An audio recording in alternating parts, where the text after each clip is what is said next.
So this is my new to me John Deere 322. I've checked everything out.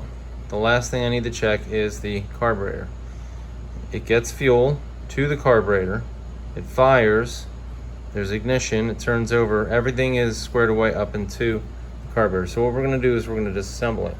I've already taken out the bolt that goes here and the bolt that goes there, and if I'm not mistaken those were 12 millimeter.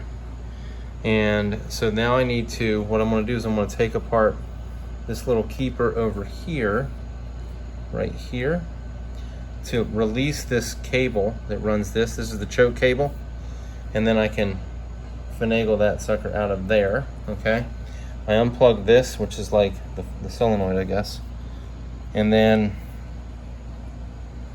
I have to disassemble this over here to actually, I'm not sure, yes, I believe I do, yes.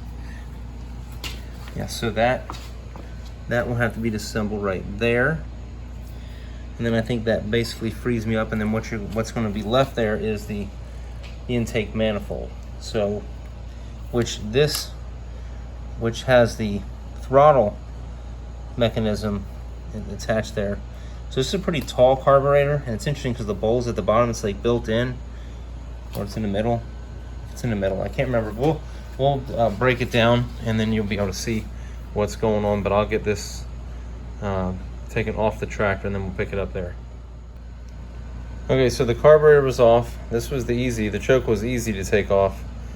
John Deere, and this happens on like John Deere 300 series garden tractors, the newer ones from the 90s, early 2000s, like with the Kawasaki engines, they had these little spring keepers, and they had the rod that goes on there too, but this keeps the spring tensioned, I guess, to let it recoil. But it's really a pain in the butt to get out, and it will probably be a pain in the butt to get back on. But it is also, it's just those two bolts, that electrical solenoid thing right here, and then releasing the choke, and then also throttle cable.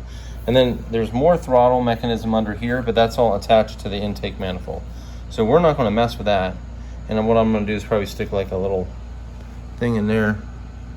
Can't really see if that's like dirty or not. It looks like it's pretty clean. So probably because the carburetor is clogged up, so that never got dirty.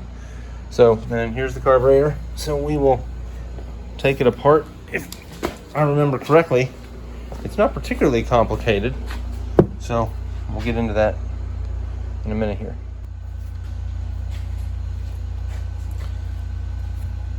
Okay, so we got it cleaned up, and now we're gonna take the top piece apart. Oops. Those are 4 Phillips head screws. And it's been over a year since I took apart the one other 322 carburetor that I've worked on, so it's not like I'm coming from a ton of experience here. But I didn't see any other videos online, so I decided to separate this video from the rest of the getting the tractor ready. I'll probably reference this video in the other video, but it's very cold now that I did the oh, there we go. Okay, I don't know if I see the fuel, so that goes like that. So it's just the screws right here on the 4 corners, as you can see there. It's 4 corners, and then this is what it looks like. This is what the bottom side looks like, so I'll probably just clean that up, and then I'll try to clean that up and then figure out if I can get the floats to work, or take this off, try to save it, then try to get in there to clean anything I can, and we'll try to get as much apart as possible, and then shoot the cleaners through the jets and anything else we can get them in. You can tell there's some grime down. I don't know if you can tell through the camera, but it does look like some junk down there. That gas smelled terrible, so we'll keep going here.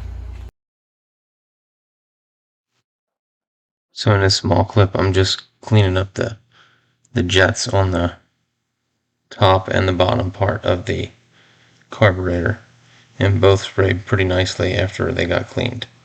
So I think that was part of the issue.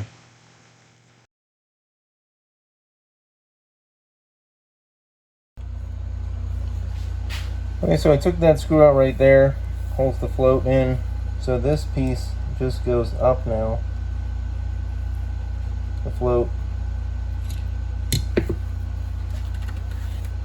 And I could probably take that thing off. I mean, I already had my reading glasses on for this, so it just is not coming out.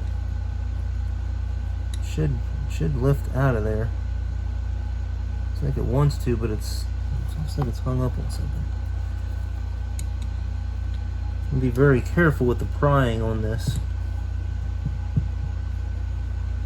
I don't believe this carburetor you can get parts for anymore. I could be wrong about that, but ugh.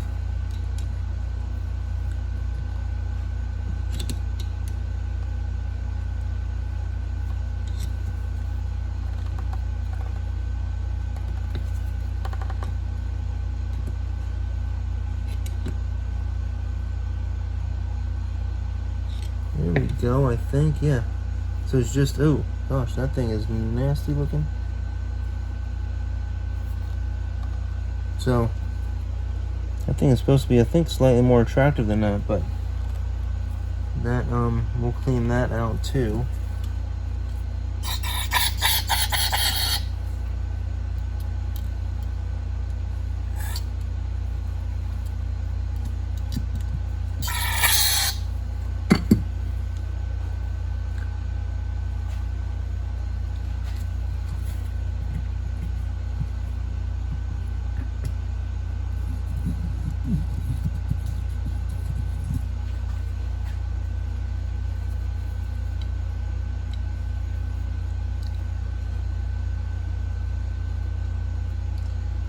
Alright, so we'll take this outside. Okay, so as I explained before, you want to hit that hole just so that the fluid sprays out of this, I don't know, shaft, whatever you want to call it.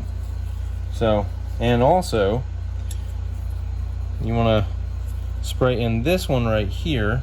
Hopefully you can see that one, this one right there, and then this one should be the same. It should spray out kind of like that one does, like it has a couple holes in it, this little thing sticking into the carburetor. That is well, the whole thing's carburetor, but you know what I'm saying. That should spray out some fuel like in a number of different directions as well.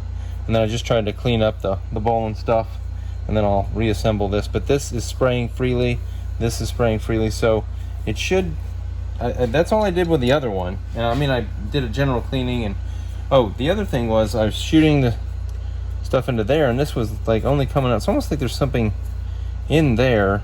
I don't know that that's the case or not, but that is where this goes in, the needle. I believe that's called the needle. And so I have a propensity to tighten things, or maybe one might say over tighten things. I mean, to me there's three things, right? There's loose, there's tight, and there's broken. So this can't be any of those. You don't really want it to be loose.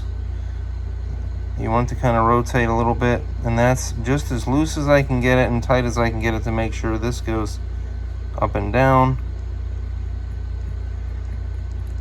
I probably should check it with some fuel or something before I put it back, but I feel like it's pretty loose.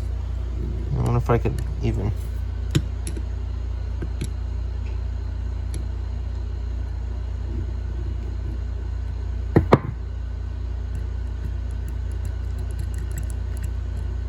I think I don't want it to make noise, but I want it to be pretty free flowing, so to speak. I think we're there. Doesn't seem to make noise. Maybe I can't help myself. It's got to be a little tight. I think that's good. Now hopefully that won't come out. If that comes out, I guess that's probably a problem, but it seemed like it stayed stuck in there anyway, so maybe it doesn't matter.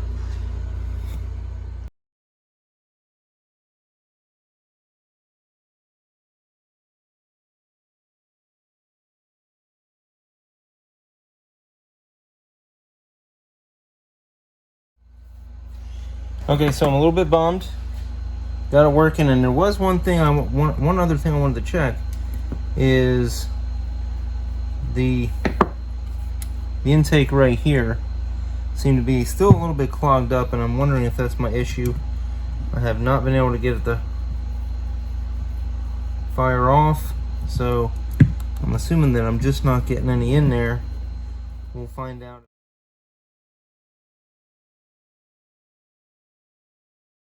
Up somehow. It should come out.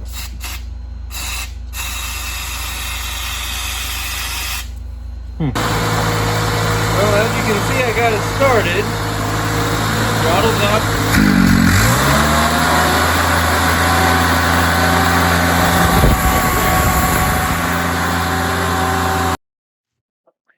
Hey guys, thanks for watching. I hope this video was helpful. If it was, hit the like button for me. If you wanted to see more videos about this tractor and my other John Deere garden tractors in one series, click on the subscribe button as well.